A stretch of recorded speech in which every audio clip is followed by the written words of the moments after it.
Today's guest is Ree-nie Langmuir, and she is a blogger, I guess you'd call her that. She writes articles. She doesn't necessarily have a blog per se, but in the format that you think a blog would be, she does put a lot of her articles on her website. So I encourage you to look at her website, therookieretiree.com. She reflects on retirement. And if you want some retirement tips, Ree-nie is the go-to person. And she talks about her backstory about how she became a retiree, which wasn't by choice. Well, it kind of was, but you'll hear the story. But she is so happy. She is living this retirement life that she loves, knows who she is. She even says she's at peace, which is such a beautiful place to be.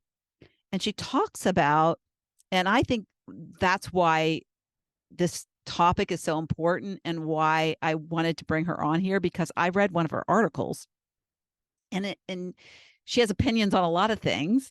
So we delved into what we think retirement is. And I love her perspective of what retirement is. And I don't think everybody gets there very easily.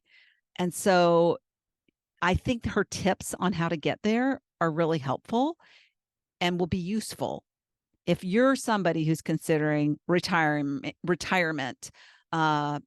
considering when is that going to be, avoiding it maybe because you're afraid of there's not going to be much to do. And so she just has such a great perspective about that. And we talked about a few other things as well. She went into her backstory about being a widow at a young age, which we talked about late into the episode. I didn't even know that about her. Her career and what she did and what she loved about it, and how her relationship is with her adult children, which we're going to talk about on another episode because she has a lot to say about that, which I think would be very interesting to discuss with her, because we both have adult children, and also not being a grandmother when she thought she would be, which a lot of people do relate to, who have kids and think, oh, yeah, well, I'm going to have grandkids too. You have kids, you have grandkids. So such great perspectives that she shares. And I always like listening to other people and their views, because we are all different, and retirement means different things to different people. And it is different for different people, but it should be what you want. It should be what you love. It should be a time of great happiness. And so, in particular, and what led me to bring her on the episode and to talk to her and to have an episode with her, was the difference between nostalgia and reflection. And so, with that, I am going to let you listen in on our conversation about that. Enjoy. Welcome to another episode of Living Your Sparked Second Half. And I have a sparked person for you. I'm going to talk to Ree-nie Langmuir. And it looks like Renee, but it's Ree-nie. And I love that it's different and that she's different. So welcome to the podcast. Thank you so much for having me. Yes. And well, first of all, I love you because you are a teacher. So you have teaching background. My parents were teachers and my sister is a teacher. So I know teachers very well, and I thought I should be one. But then I found that I didn't like teaching young people. I ended up teaching older people. And so it's so funny how we have an idea of what we think it is. And even it's just a job, but a job can have so many different modalities and ways in which you do them. And I was so focused on, I have to be a 7th grade English teacher, instead yes. of, I'd like to teach. What would I love to teach type of thing. Yeah. So tell the listener who you taught. You were a teacher, I think, for 26 years, and then you worked at a university for 8 years. Yes. And then you suddenly became retired, not through desire of retiring, but it was kind of forced on you. So I love that whole story, because a lot of people get forced into things that become very uncomfortable. And I think it led to who you are today and what you love doing and how you really inspire people with your writing. So why don't you share that backstory? Okay. So I retired twice. I retired in my 50s from teaching. So I had taught 26 years. I was a reading specialist and an elementary teacher. And I actually went back to the classroom in my 50s. Not a lot of fun teaching 9-year-olds when you're 55 years old, going on class trips and things. But I retired just because of the politics of teaching, which have since gotten 20 times worse than they were in 2008. And where do you live? I live in a suburb of Philadelphia. Okay. More like a little rural between Philadelphia and Lancaster. It's called semi-rural. I love that. So I left that teaching job, and somebody in my school district, one of the assistant superintendents, was working at St. Joseph's University in Philadelphia. And there was a need for somebody to do the field placements and student teaching placements, and also to teach a course. So it was like a huge, one of the questions that you asked me on my little form was, what's a scary thing that you did? And that was a really scary thing, to go from teaching to being a university administrator and teaching a new course that was never taught, that I had to develop all in the same year. And I absolutely loved it when I had the proper supports. So all of the undergrads needed to be in a classroom every semester from the beginning freshman year to the time that they student taught. And then there were grad students and undergrads who needed student teaching placements. And there were hundreds of people. It was very different than now. Lots of people wanted to be teachers in those days. And I guess you met a lot of people through that process. Well, all my girlfriends are all from St. Joe's. It was a wonderful, just fantastic, until it wasn't. So then the enrollments were down, and they just were cutting costs wherever they could.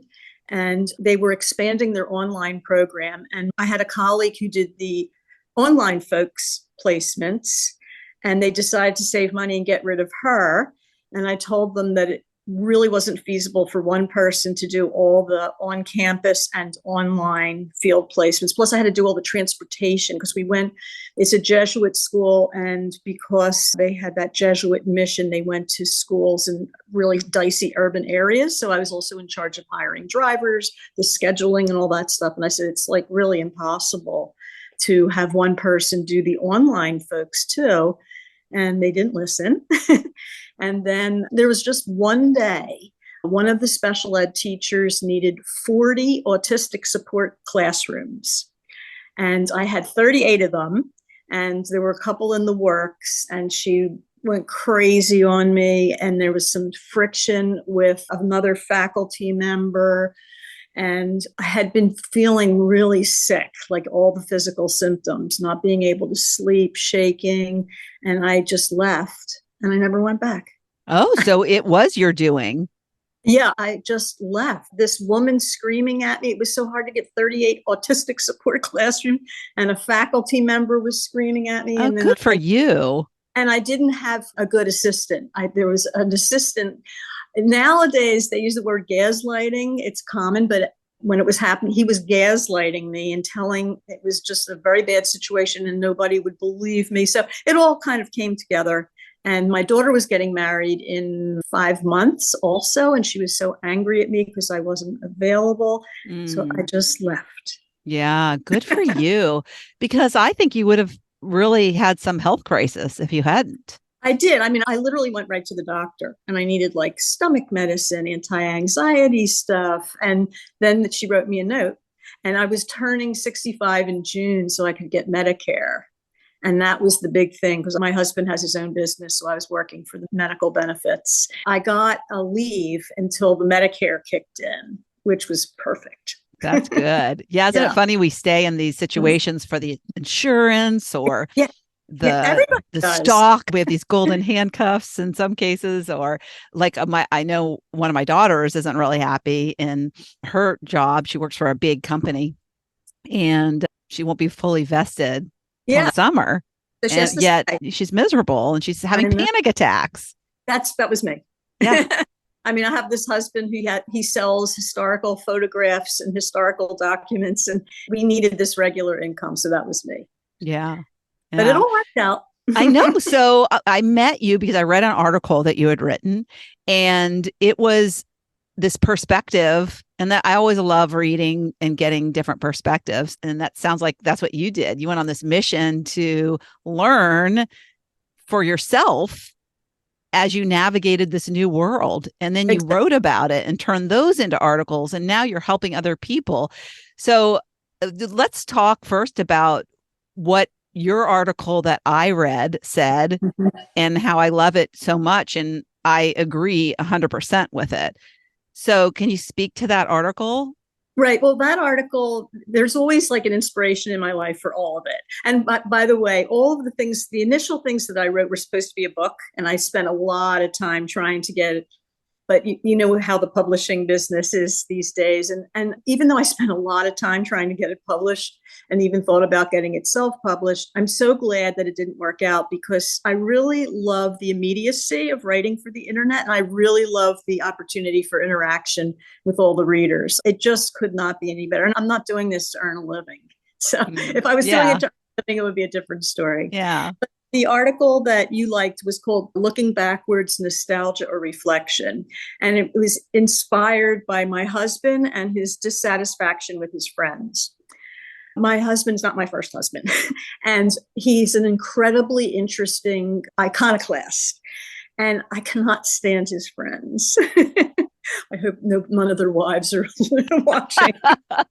They are his high school friends, and they are stuck. A lot of people in the Philadelphia area stay put their whole lives, and they grow up in a certain neighborhood. They buy a house in the neighborhood, and then their kids, and that's what these folks are like.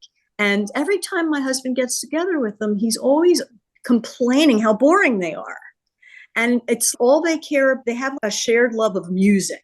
So they like these same bands and things from the past. And he's always bored. And I'm like, why do you get together with them? I said, whenever you tell me about your meetings with them, it's nothing like when I'm with my friends. When I'm with my friends, we really help each other get through life. We are like talking things over about what's going on. We're validating each other. We're moving forward. Whereas your friends, it's like they're entirely stuck in the past. So I started looking into it. Yeah. One thing that I read about with you, and this is the kind of friends you have, is that you've been in a book club for 41 years. Yes. And so the difference that I say is that they're listening to music that is the same music over and over again. There's not a lot of new music being created by old bands, but yet you and your friends are reading new books. Yeah. These women, most of the women, we all had daughters the same year. We were all teachers in the same school district. Some people have come and gone. Some of them have died. But I'm really glad you brought that up, because we really never talk about the past. Right now, the topics are, they're aging. A lot of them are getting closer to 80. And they have kids who have really serious issues like physical disabilities and all kinds of things. And so it is nothing like what my husband has with his friends. We are not. Remember, we sat around the lunch table at Lower Moreland Middle School. We don't do that. Well, it also seems to me when you say nostalgia versus reflection, even if you're reading an old book, it's new perspective. Mm-hmm. And so, and then you're sharing with other people your perspective on what you read versus their perspective. So it's so different. I have to say, we don't talk about the book very much. That is so true. I hear about that. I don't have a book club, but we talk about our lives, and it is really quite poignant now. It really is. And my husband could have a lot to talk to with his friends, but I don't think men are not as vulnerable. They're not as open as women are to sharing their vulnerabilities. Yes, I agree with that. Yeah. So then you had this idea of, well, they're stuck in the past, instead of using the past as how can I do better or inspire, or so. What is that the difference to you? What's the difference between nostalgia and reflection? So I don't know whether it's because I'm not as busy. Like I really feel like I was the busiest person on earth. I know I wasn't. Raising children, being a teacher, having my parents passed away in their 90s, all those things that so many women are doing. I did go through a lot of therapy because of things in the family, but I didn't have this reflection time that I have now. I really have time. And when I looked into that subject, Jung is one of my favorites. He says that there are certain tasks of old age, and that one of them is reflection on your life. And I think that for any intelligent person, it would be a natural thing to do. My husband and I are constantly, like, it's really great to have a partner who is right there with you. We are always reflecting on our lives and helping each other to understand what happened. So many things have happened. We've both had like unbelievable lives, just like everybody else. So this reflection, it begins with when you first retire, that you've got to do some reflection, say, what am I going to do with my time? So you want to start seeing what kind of gaps you can fill in. What didn't you have time to do when you were working? And there are so many things out in the world. Like, my beginning essays always say, you just look at life as this one little slice. Like, all I did was get in the car, go to work at the end at St. Joe's, sit in my office, and come home. And there's so much more out there, but it's very scary to people, especially men. Like, my friend's husband is an oncologist, and he does not plan to retire because he just doesn't know what he's going to do with himself. Yeah, my uncle's like that. He's an orthopedic surgeon. You have to be brave.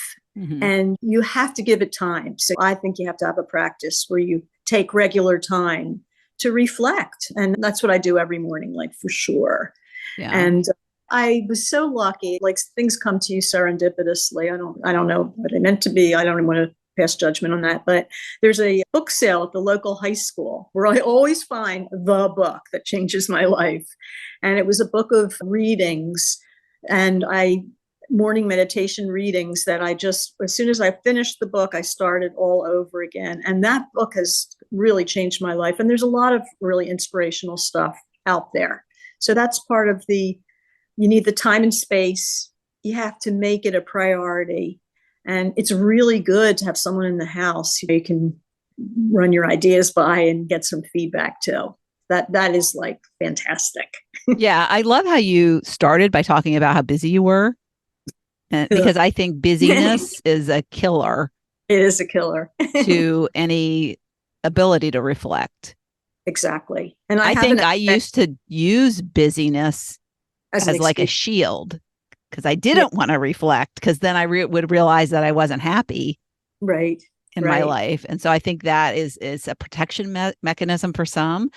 And it's just a bad habit, like an addiction in a way. It is. But I think I always tell my husband this, because sometimes he's impatient with young people.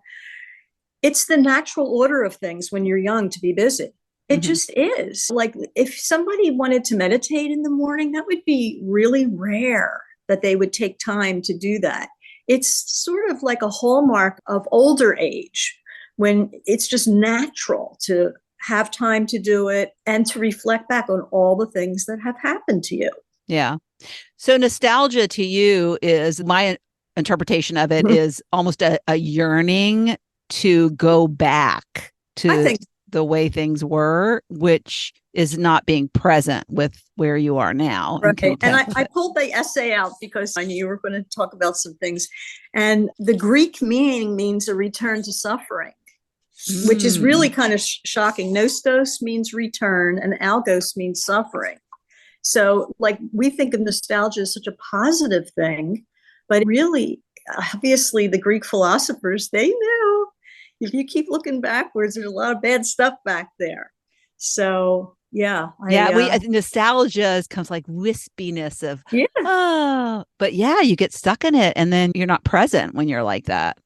Exactly. It's fine if you want to hear 50s music, go to a concert once a year or something like that.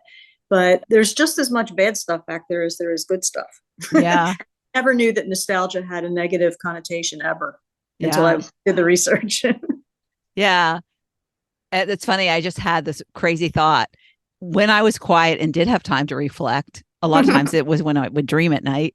Yeah. I would think about my old boyfriend from college that I really felt like I still had a thing for. And, when you do reflect, well, that's like it's a not good reflection. But when I did change my thinking to today and present and what do I want and why am I not happy, I ended up getting back together with him. Oh, how So about I that? made the past that I was yearning for my present and my reality. And I think the dreams, they're fertile soil Mm-hmm. because all of the unresolved stuff is in the dreams. So it's really great to have a dream journal. My husband and I talk about our dreams I don't know how, but he remembers like every detail. To me, like they go as soon as you wake up, but you can train yourself to remember your dreams, and they tell you to have a dream journal. And that is really a very good thing to do. Yeah. And I Yeah. actually, So that was funny. I thought, yeah, that I think I was really doing that is I was making myself miserable by being stuck in the past of, oh, where is he? What would things be better with him and all that? And then once I finally was like, okay, this is now. What am I going to do about my life? yeah, Let's, yeah, yeah, yeah. yeah. I mean, he was calling to you from the past. Mm-hmm. So yeah, yeah. I Yeah. mean, this is not a black and white thing. Yeah. And like I wrote in my article, it's not like a Robert Frost road not taken. You vacillate between the two, and you nostalgia and reflection. You're not like solely in one path. And you do, it's natural to yearn for what you don't have right now. Just like with the adult children thing, that really close relationship that you had. And if you don't feel that with one of your children, it's a real sadness. Yeah. So there's a couple things I want to touch on. Number one is that number two, we'll get to it, is how you feel about retirement, because I have opinion about it too. So I want to talk about that. But number one is that when you retired, even though it was your choice, you loved your job and then it turned into something you didn't love. And so Right. in a way, you were forced out of what you had loved. And then the way you coped with that, my understanding, is that you just started to write. That's right. And these writings became things that you shared in articles, et cetera, and that you have on your website, which is the retirement, rookie.com, The right? rookie retiree. The rookie retiree. I didn't have the website for quite a few years because I was going to publish the book. Mm-hmm. So the website's only like maybe 2 years old. I had to figure out how to build a website. I had to figure out get a domain name and all those things. Yeah. So I'm curious, like, how did that work? I think that idea for people who are trying to cope with a change, and I think one of your things is about undesired change, or one of your articles is when something happens to you. I'm looking through them to see what it was, but yeah, how do you, yeah, an ugly reality, ageism, that's a good one. So yeah, so did you just say, I'm having these thoughts and I need to just write them down? Well, I've always loved writing. First of all, I taught children and I've written my entire life. My ex-husband, I would write, he was a religious educator. I would write his speeches. Even when I had my daughter, who's now 44 years old, I wrote a little piece for the paper in Philadelphia. So writing's always been part of my life. So like maybe somebody would play music if that's what they do to relieve stress. So writing it's well known. It's a therapy. It's a therapy. So of course that's what I did. I love that. And would you just get an idea, or would you just write without having the idea and just start writing? Well, initially I got most of the ideas on the website like in one day. If your channels are open, stuff flows to you. So I got all those ideas, and I remember like I used to be so different. I used to be so type A. Well, I better finish this in 2 weeks. Now, if I write a piece that's going to be published, I make myself not send it in the same day and go back to it like overnight, at least overnight. I tell myself, just do not hit send. And then if I'm working on something that's really challenging, they call it a writer's notebook. I'll keep some papers around the house where when I have this free time, ideas are coming. So those ideas, I would say I would write like maybe once every week or once every 2 weeks, and until I thought I had enough for a book. And then I started trying to get it published. So yeah, that's how that worked. They really accumulated. And the nostalgia one was originally for the book. There were some that I didn't put on the website that I saved for publication, and I'm really glad I did. And I still have some really good ones that I Yeah. saved for application. Yeah. And I suspect there's a book in you somewhere. I don't know if you've ever read the book, and it's more of a daily, you could use it like in terms of a medication, a daily, you get up in the morning and you read an excerpt, but it's the simple gratitude, simple abundance, simple abundance. That started me on a spiritual path. I love that book. I read Did you that read the intro about how her story evolved? And she had to reach this for years, over a period of years. Yeah. And when I was like a seeker, like when I was getting divorced and I was looking for something, that's a very nice beginning for someone who wants to start reflecting, because it's every day and they're all fantastic. Yeah. So, yeah. And it's a good to start because she January 1st, January 2nd, January, it's every day there is an excerpt, and she has it split into these different themes of gratitude, these tenets, she calls it. And I just loved it. I think I got it in like March. And I just started from like a couple of years ago, and I just started from March. And I used a lot of that, what I learned from her, in my podcast episodes for a while. Wisdom. But honestly, I am not a striver anymore. I really do not. All I want to do is share this stuff with like people my age. I am not interested in becoming a famous author, any of that. That stuff is over. I've had enough attention in my life. And I just really like this. Oh, she can write whenever she wants, and then it gets published, and then people write back from Australia. That's my payment. Yeah, I love that. I mean, if somebody said, these are really good and we'd like to publish it, I wouldn't say no, but I'm not seeking it out. And people read your articles and reach out to you like me. Exactly. You get to have good conversations. I've never done this before. This is my paycheck. Yeah. Because the two places I write, I don't get paid. Yes, I love that. All right. So number 2, retirement. Yes. So you have an opinion of retirement. I'd love to know what that is. What I've found with the people that I work with, a lot of them are stuck because they're afraid of it. Okay. And I think this is really, I can't say it's the best time in my life. I think when I had like babies, that might have been the best time in my life, but maybe the second best time in my life, because I feel like retirement is such a great stage of your life, because you know who you are as a person. I'm not seeking anymore. I'm not comparing myself to other people. I'm not striving for goals. I have so much experience of so many things, good and bad, that have happened. And I have created a great weekly routine that's really fun and works well between my husband and I.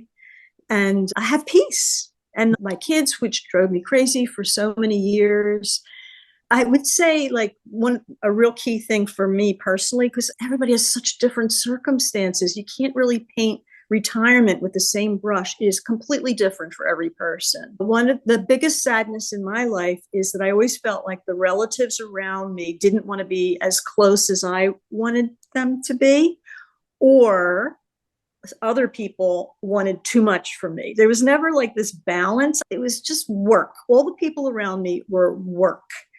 And now a lot of them are gone. My parents drove me crazy. The family of my second husband, they were so nice, but they were too close for me. And now I just feel like my life is real simple. There are not that many people in my circle. And I feel very authentic, and I'm kind of like doing what I want to do every single day.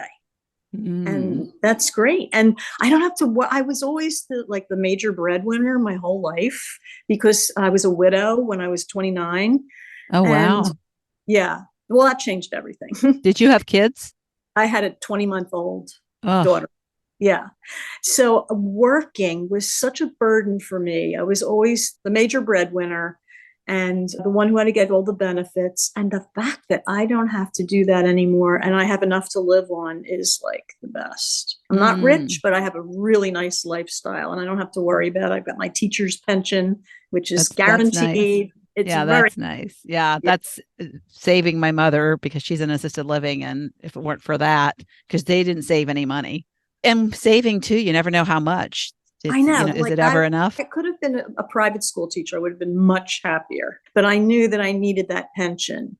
And it has given me freedom. And I can see, like, my husband, I'm 71, my husband's 73, and he and his partner are still working. They could never retire. They need income. And that pension really does give people a freedom. And it's Yeah. rare. It's Yeah. So you said you were a widow at 29. So Mhm. I guess the divorce, he was your second husband? Yeah. Mhm. Yeah. My husband was climbing Mount Rainier and was Mm. killed in an avalanche in 1981. Oh So that started no. me on this whole different life that I never expected. Were you an adventurer too? I was with him, but not on, I was waiting for him to come down. I wasn't climbing. Oh my goodness. Yeah. Oh, that's so sad. Yeah. Were more killed?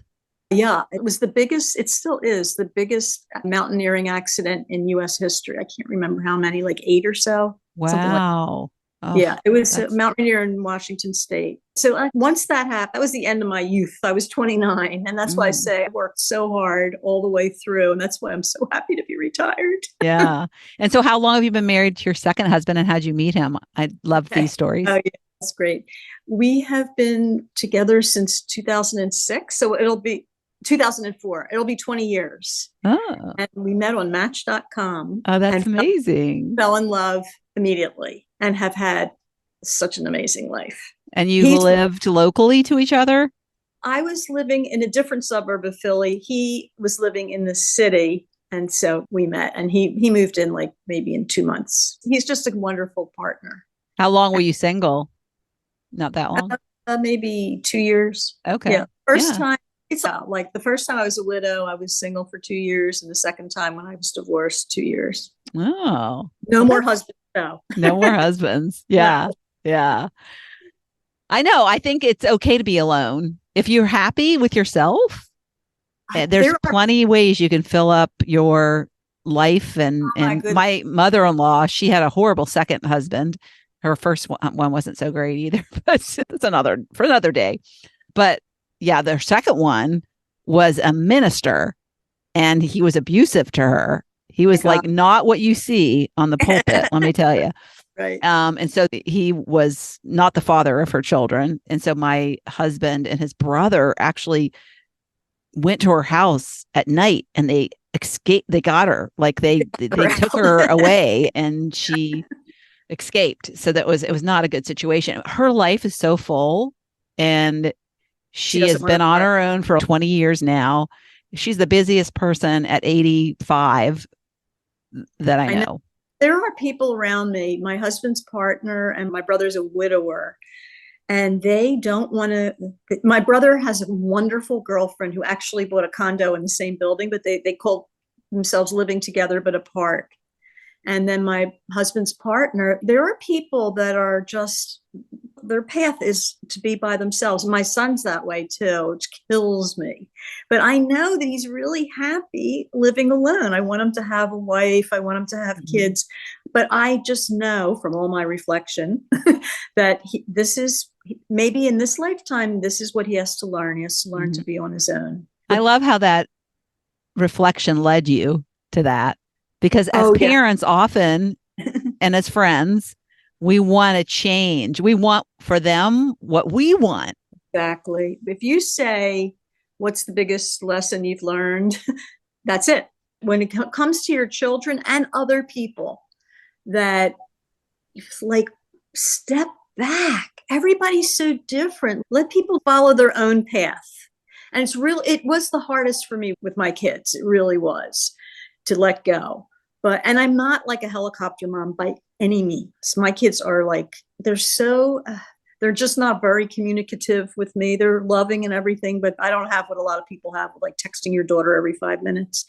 And I just see with my son, he's a solitary guy. He's got 3 cats and he was a social worker and he switched fields during the pandemic and he's managing a hospital cafeteria. And he is so happy. He's going to go to culinary school because he feels like he needs those skills. But he's happy with his cats. And that's so good. Yeah. I didn't make me a grandmother. And my daughter is 44 and she did not make me a grandmother. And that was a lot to accept because I never in a million years thought that I wouldn't be a grandmother. Never. But there are Yes. also a lot of people out there who are not, because Yes. I just wrote a piece for 60 and Me. It's called Solace for Never to Be Grannies. And it has had like over 1,000 hits. And it Oh, keeps circulating because there are so many people who are not grandmothers these days. yeah. So I definitely want to have you back so we can talk about adult children and our relationships with them and how they change. I think there's a lot of people that feel left out by their I friends who dote on their grandchildren and talk about exactly. their grandchildren. Yeah. And don't have that kind of understanding.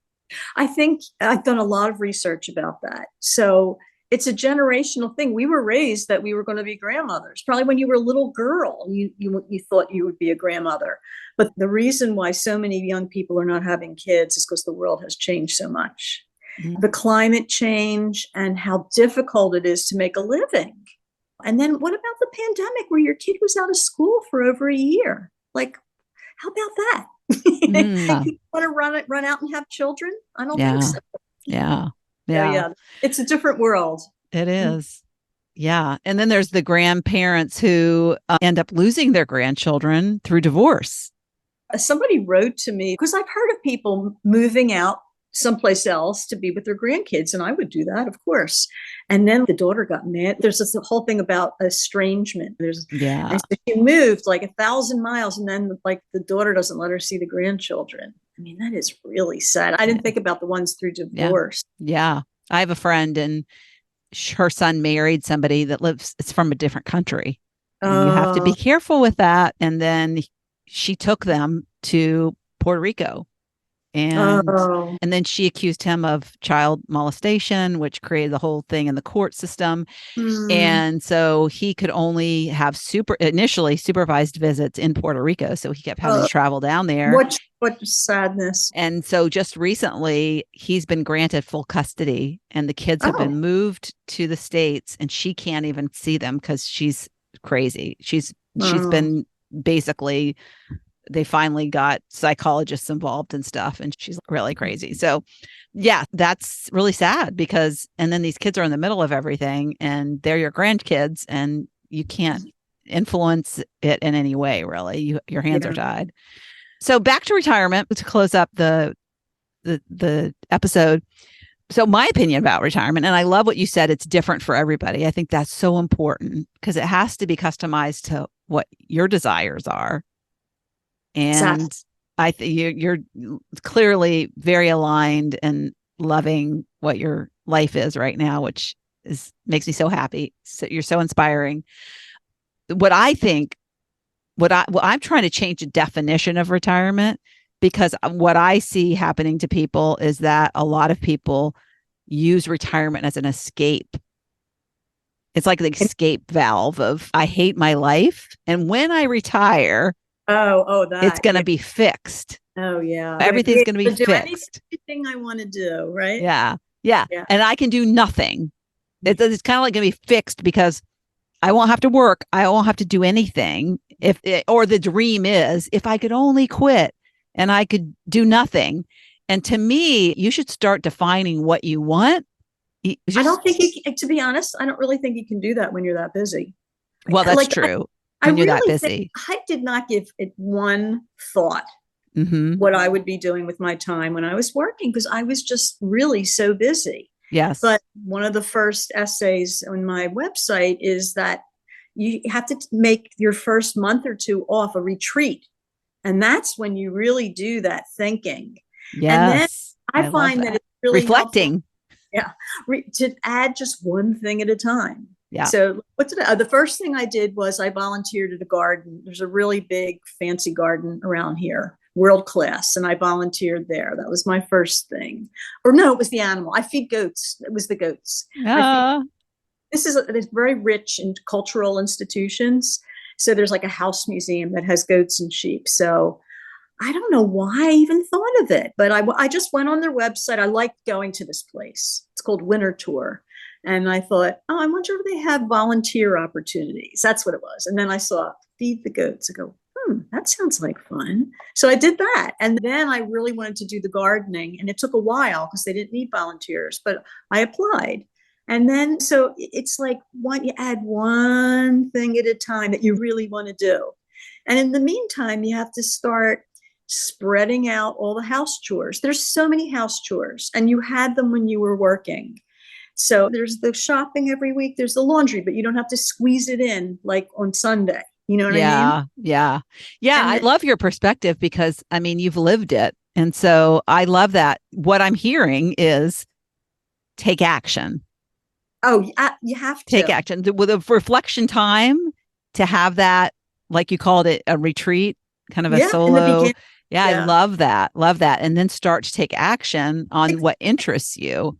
Slowly though, and Yeah. then set up girlfriend lunches so you can discuss all this kind of stuff. The girlfriend lunches is like a foundational piece of my retirement. I really think like all the women that I see have helped me so much with this.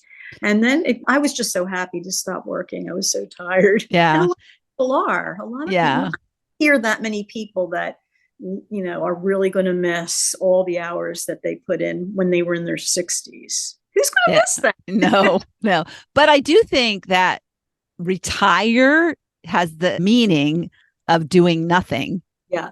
And Yeah. clearly you're not doing nothing. No. I think what's helpful for this episode for someone who's listening, who's contemplating retirement or wondering or feeling like I can't because I don't know what I'm going to do.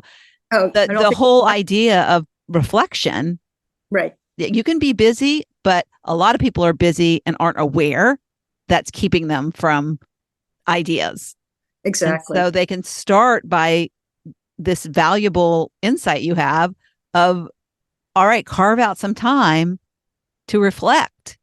In the morning, like just Mm-hmm. sit still for 5 or 10 minutes. Just sit still. That's when the ideas come. Take a bath. Yeah. Yeah. And like, just don't think you have to fill it all up. You already have a lot to do.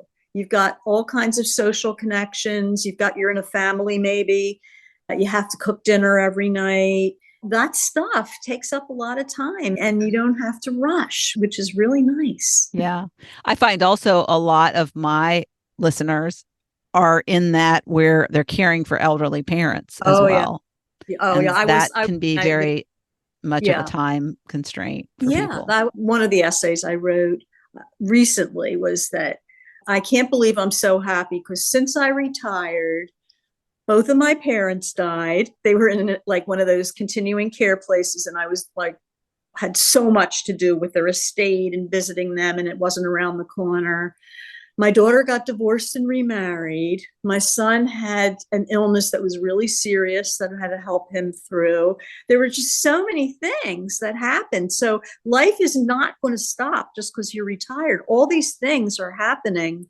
And the elderly parent thing is really, that's rough for our generation. It really is because you want to be free. And they're like, even if they're in a place, they need attention and they're not capable of, if they haven't made plans for their finances or whatever, you have to step in and you're like running to the hospital every time they take them for an episode from the nursing home and meetings with the social worker. And it's a lot.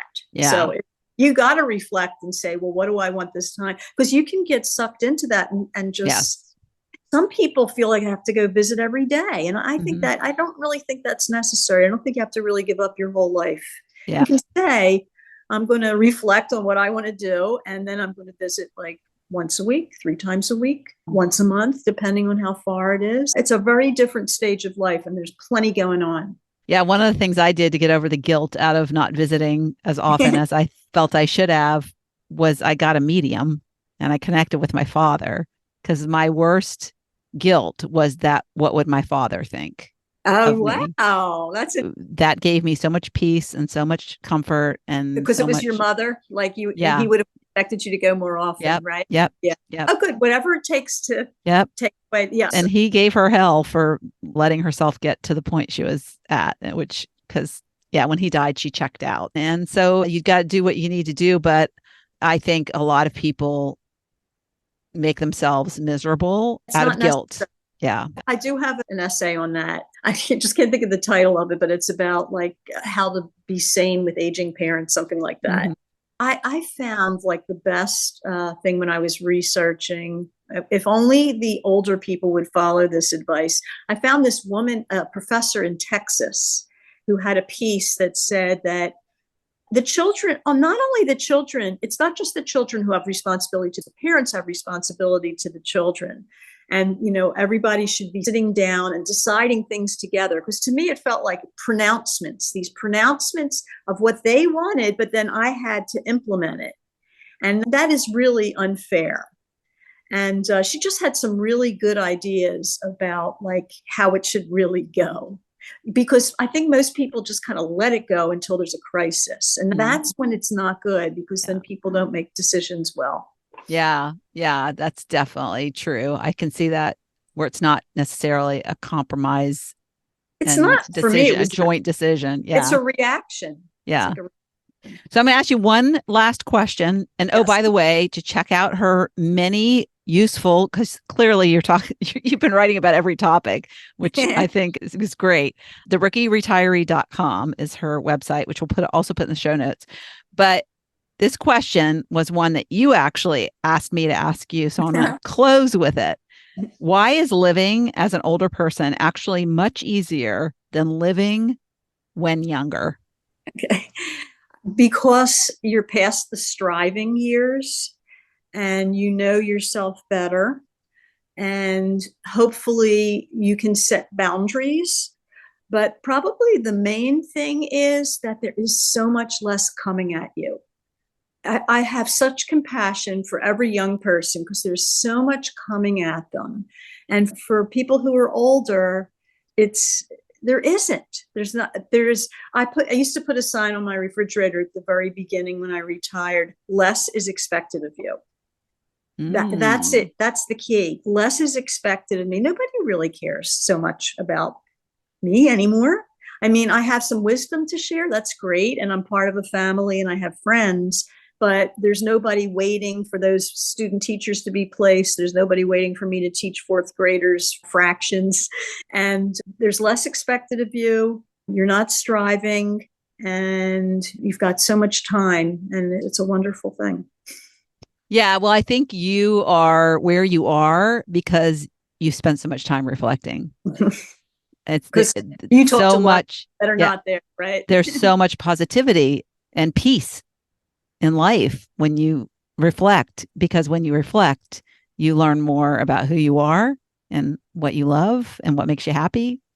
And I think it's super important to not live a life where you're reactive. I think I lived most of my younger life as reacting, not being in control. And so this is a time when you don't really have to be reactive. Things will come up. You have to move things to the top of the agenda all the time. I'm always jiggling around my schedule. What's important today? But there's just less coming at you. And that's a relief. And you don't have to enough money to live on. That's really great too. Yeah. Not to work every day. Well, thanks so much for being here and spending this time with me. Would you come back and talk about adult children and our relationship? Okay. We'll play on that. All right. Okay. Take good care. All right. You too. Bye-bye. Thank you so much for tuning into the Living Your Spark Second Half podcast. If you'd like to watch my guest interviews, you can find the video version of this podcast on my Not Your Average Grandma YouTube channel. Also, you can check out what I have going on at the moment by going to my website at notyouraverage.grandma.com or find me on Instagram or Facebook at Not Your Average Grandma. If you like this episode, please mention it to a friend, and don't forget to leave a review so I know the topics you like best and can bring you more of that content in upcoming episodes. Last but not least, remember to always listen to that inner voice that will never steer you wrong and make living from the most sparked place possible your biggest priority. When we do that, we make the world a better place.